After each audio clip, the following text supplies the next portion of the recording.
It's showtime. Section 5's Elite. Tonight, News 10 NBC is your home court for a look at the season's very best. The plays, the players, plus a bracket-by-bracket look at the upcoming sectional tournament. Chasing a championship. Now, here's News 10 NBC Sports Director Rich Donnelly. This is truly one of the best times of the year for sports in Rochester. Alongside Breland Moore, I am Rich Donnelly, and for the next 30 minutes, we are your home for Section 5 basketball. We're going to take a look at some of the teams vying for Section 5 championships, as well as some of the individual players who are the difference makers on the court. Before we get into some of those storylines from the season, let's dive right into the best plays of the year. We're going to start with one of the best high flyers in all of Section 5. When UPrep stole the ball, Janathan Williams was calling for the jam from half court, off glass, right back down with authority. And as we take another look, his head almost hits the rim. He jumped so high. Speaking of high flyers, McQuaid sophomore Isaiah Stewart owns the paint when he plays, and he also owns the airspace above the paint. Stewart has the nice position to contend for another Section 5 championship. And when you go to a Penfield girls game, track meets often break out. The Patriots play entire games on the fast break, and Michaela Wilson only needed 5 seconds to go the full 94 feet of the floor before scoring in traffic. Victor had a great year this season, but the night they played Edison was one to forget. Chaz McKinney got into the open floor, and you could hear the cheers all the way back on Colfax Street. Not to be outdone, Aronda Quite's Gerald Drumgoole. How about the tip slam that will give you nightmares? After getting dunked on like that, you just keep seeing that dunk over and over and over again. Those are our plays of the year. These next groups of teams had the best regular seasons in all of Section 5 and earned the #1 seed in their respective brackets. Mercy's the top seed in the Class AA bracket. Pittsburgh Mendon, the only undefeated girls basketball team left in Section 5. Also in the girls tournament, Letchworth, Oakfield, Alabama, North Star Christian, and Elba check in as #1 seeds. Over in the boys brackets, Fairport, Irondequoit, Leadership Academy, and Minders earned top seeds in their respective classes. Also in the boys bracket, the Perry Yellow Jackets, the #1 seed in Class C3's bracket. They're the only undefeated boys team left in Section 5. There's no secret. It starts with talented players. We've got a lot of talented players that put in a lot of time and effort, and those talented players are very unselfish. On every single night, it doesn't matter who scores, it's just about a matter of winning. So when you put talent with unselfishness together, it's a pretty tough thing to beat. Coach Wyant was named the Coach of the Year in Class C3. Perry has a bye in the first round of sectionals, and they won't play until Friday night. Those are the #1 seeds. But, Breland, you have some insight on one of those teams hoping to knock off the top seed in their class. Yeah, Rich, you know there's going to be a bunch of those teams hoping to knock off those #1 teams, but one of them are the defending Section 5 champs, Penfield. They're entering this tournament as one of the best teams to beat. The Patriots are an extremely formidable opponent, having only lost 3 games all season long, and one of their main secrets to their success, their notorious style of endurance testing defense, otherwise known as the Penfield Press. If you've ever been in attendance at a Penfield girls basketball game, chances are you've witnessed their one-of-a-kind style of play. The 17-3 Patriots implement a unique game plan that often looks like a track meet instead of a basketball game. Penfield's challenging press pushes and tests the endurance level of their opponents and often leads to a Patriots win. We mainly try to focus on tiring out the other team until eventually we wear them down, and that's when we get all our steals. Yeah, you could definitely see, like, in some games we get people very visibly frustrated, and to the point sometimes like teammates are yelling at each other, they don't want the responsibility, and we build a lot of our energy off of that, and I think it's definitely what we pride ourselves on is our defense and our communication. So I would definitely say that we can see players break down, and like that's our biggest goal sometimes is to see like if the constant pressure, and we know sometimes it might not always lead to immediate steals, but it's the constant breakdown of people by the third quarter where we're frustrating people, and that's the goal. The origins of this highly effective style come from a handed-down tape of a Midwestern collegiate game and is translated extremely well for the Lady Pates. A coach from Madai gave me a tape from a coach from Wisconsin Stout. He says it's the best thing I've ever seen. And it was a run and jump, and we committed to it, and we do it 15 minutes a day, every day in practice. The girls buy in because it's fun, and the good defense turns into offense. And teams like a Fairport and teams that know us, they know what's coming, and everybody's able to hang in there for a bit. But at some point, there's going to be a breakdown, and that's when we hope to capitalize and go on a run. The Penfield press is one of the key strategies in the Patriots' arsenal, and something that opponents prepare for days ahead of the contest. Coaches have said to us before they've practiced like 5 on 7 before the day they played us, and we take a lot of pride in that because that means that they know we're about to come out strong and jump all over them on the press. In the upcoming Section 5 tournament, coaches will no doubt be prepping to combat the Penfield press during postseason. Despite losing a core group of seniors last year, the defending Section 5 champions have their sights set on repeating their success. I'd really love to win sectionals again 2 years in a row. That'd feel fantastic. I just want us to do so well, so I just can't wait. I think we're all excited for it, but we know that when we go on the court and we're Penfield across our chest, everyone's coming after us because that's what we're known for. And I think we're as excited to see what we can do, and as long as we play our best and give it all we got, I think we'll be happy with our season. Well, we'll have to wait and see. The Penfield girls have a first-round bye, and will play the winner of the Gates and Churchville-Chili game in Friday's quarterfinal. So Penfield's going to be rested. Well, then watch out. Good luck. Coming up, they put on a show every time they step on the court, but find out the secret to the success of one of Rochester's highest-flying high school basketball teams.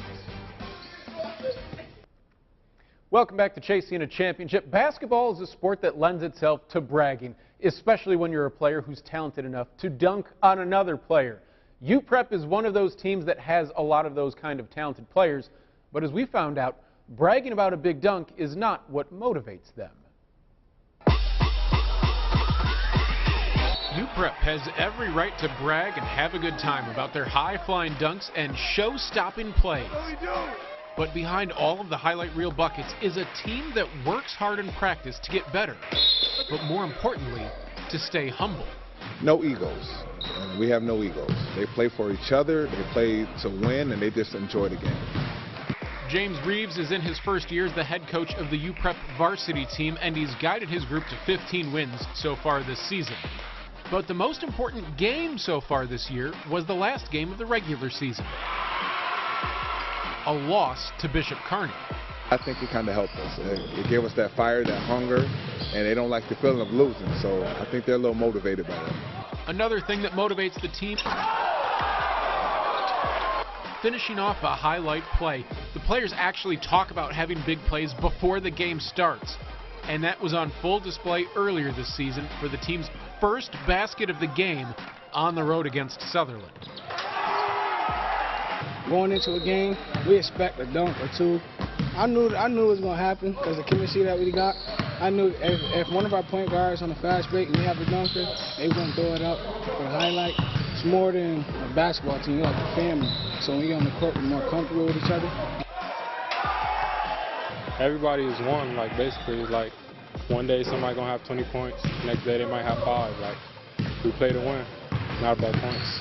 It's that desire to achieve group success that has allowed the team to play together and avoid any me-first attitudes. Everybody come in every day focused, we all on the same page, we all trying to get the same goal. It's we all want the same thing. Of course, that same thing would be a sectional title, and the first step towards that goal is UPrep's game against Churchville-Chili on Wednesday in the Class AA tournament. Wow, that's certainly impressive. And UPrep isn't the only team to turn a lot of heads this year. The Bishop Kearney girls have been a tough team to compete with all season long. They won 15 games and went toe-to-toe with some of the best teams in Section 5 and beyond. But the most impressive part about this team isn't their record. It's that almost all of them are middle schoolers. Section 5 basketball fans better get used to hearing the starting lineup for the Bishop Kearney girls. Not only will they hear those names in the postseason, they'll also be hearing them announced for 4 more years to come. The Lady Kings roster is composed almost entirely of freshmen and middle schoolers, with the bulk of the team being in 8th grade. Although it's incredible to see them go up against 17 and 18-year-old seniors, these rising stars say they've prepped all of their lives for this moment. When we were younger, we kind of prepared ourselves for this, playing against people older than us, stronger than us, and it only improved us to get better and better and move higher and higher in age bracket. So playing against 17-year-olds and 18-year-olds, it's pushing us harder to compete, become stronger, work harder, and so all our hard work is paying off. For Kearney head coach Kevin Shepard, the unique situation certainly took some getting used to. Last year was definitely a learning process. Now I really treat them the same way I treat the seniors. I mean, they're really just that good, and they don't expect anything less than to be pushed to the max. Their work ethic is nonstop. Like, it's not really practice to them. Like, this is what they would be doing if we weren't here. It's just cool because they just love what they do. They give it 100% every day, and they compete against each other. Though they may be young, they certainly are mighty. And opponents who take Kearney lightly because of their age are typically taught a swift lesson. Some people think like, oh, they're younger, go at them, they can't handle it, stuff like that. But then when we get on the court with them, they don't know what to do with us. It shows age doesn't really matter about anything, because if you're good, you're good. I don't want to be good for my age. I want to be great and great upon people who are 18, even 20-year-olds. Like, my goal is not only go to a major D1 school, but to be able to compete with them at this level. As they grow and become stronger, faster, and better basketball players, these young ladies will no doubt be a force to be reckoned with. However, Kearney has no plans to delay that success. They want to start as soon as possible and build a dynasty of titles during their varsity years. I know they're going to be good, but I believe they're good enough to win now. And if we could focus on what we need to focus on, the future won't matter. Like, that future can start now. I could finish my senior year in high school saying, since 8th grade, I worked hard for sectional after sectional. You put the time, the work in, you could be great at whatever age. Wow, incredibly impressive young ladies right there. The BK girls will host Rush Henrietta tomorrow night in the opening round of playoffs. And still to come on Chasing a Championship, a lot of incredible athletes suit up for Section 5 schools, but a few go above and beyond while they're out on the hardwood. We'll take a look at this year's stars of the season when we return. They are the #1 seed in a loaded AA bracket. This Fairport Red Raiders team won 18 games this season, but it's not their wins that prepared them for a sectional title run, but rather their only loss of the season. On January 4th, an undefeated Fairport team hosted an undefeated Irondequoit team in the game of the week in Section 5 basketball. The game was in Fairport, but it was controlled by Irondequoit. We didn't play great that game, and we know that. I mean, Irondequoit's a tough team for sure, and they played very well that game. But instead of turning against each other and blaming teammates for the loss, the first and only loss of the season galvanized the Red Raiders and propelled them the rest of the season. I feel like the loss against Irondequoit just gave us that extra boost, saying that we're not unbeatable. We still need to work hard at practice. I feel like it's just boosted us for the rest of the year and helped us keep giving on the roll like we are right now. That's been a big-time roll. 11 straight wins since that loss, but Fairport still chasing an elusive win. The Red Raiders reached the sectional final in each of the last 3 seasons and came away empty each time. Playing in 2 sectional titles as a sophomore and junior as well, so I'm losing both of them. So we definitely want to reverse the curse, I guess. So it would mean a lot to Fairport to win one. I feel like we've been prepared every year. I thought last year, I feel like we had a really good chance to win it, but we fell a little short. I think this group has experience. You know, this group's been there. There's been a couple kids that have been there 3 years, 1 4, and so I feel like the experience we're hoping will help us get over the hump. One of those experienced players, senior point guard Dan Messina. I think the most valuable asset of Danny this year is that he's making everybody better. You know, I feel like we go as he goes. He's our motor a little bit, but I think he's improving everybody around him this year. Whereas maybe in the past, you know, he was a great player, but I don't know if he raised the bar for everybody like he is right now.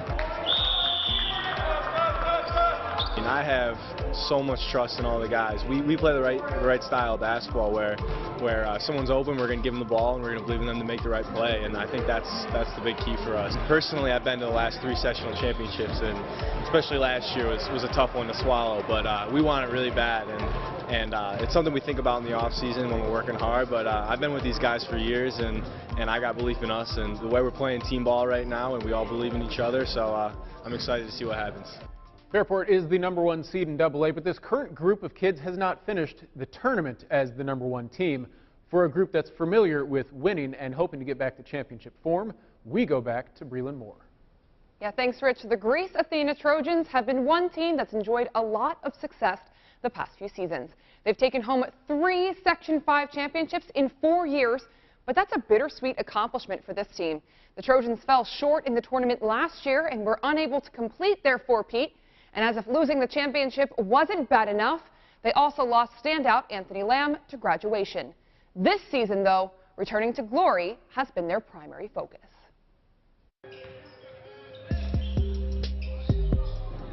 Definitely this year we're playing with a chip on our shoulder. Like this year we have to get it, because last year was just so heartbreaking and depressing because we didn't quite get it.